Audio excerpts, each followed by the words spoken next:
తెలుగు తెరపై యాంకర్గా శ్యామలకు మంచి గుర్తింపు ఉంది. ఈ తరం యాంకర్లు తమ మాటలతో పాటు అందం, యాటిట్యూడ్తో ప్రేక్షకులను ఆకట్టుకుంటున్నారు. అయితే అనసూయ, రష్మి, శ్రీముఖి లాంటి వాళ్లతో పోలిస్తే శ్యామల కాస్త డిఫరెంట్ అని చెప్పక తప్పదు. మోడ్రన్ డ్రెస్సుల జోలికి పోకుండా కాటన్ చీరలు, ట్రెడిషన్ దుస్తులు ధరించి అచ్చ తెలుగు యాంకర్గా ఎంతో డీసెంట్గా, అమాయకంగా కనిపిస్తూ ఉంటుంది.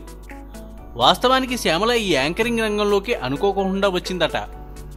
మొదట్లో టీవీలో వంటల ప్రోగ్రాంతో బాగా గుర్తింపు తెచ్చుకుంది.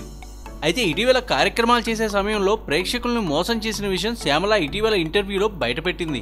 టీవీ కార్యక్రమాల్లో అందరూ పాల్గొని వంటలు చేయటం, వాటిని యాంకర్లు టేస్ట్ చేసి ఎలా ఉందో చెప్పడం లాంటివి చేస్తుంటారు.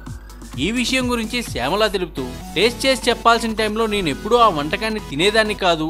నేను తెచ్చుకున్న చాక్లెట్ కానీ, పిప్పర్మెంట్ కానీ తినేసి అవసరమైన ఎక్స్ప్రెషన్ ఇచ్చేదాన్ని. పక్క వాళ్ళు ఎవరో టేస్ట్ చేసి చెప్పేవారు. ఒక రకంగా ఇది మోసం లాంటిదే. కానీ ఉద్యోగంలో ఇలాంటి తిప్పలు తప్పవు కదా అని అసలు విషయం బయటపెట్టింది శ్యామల.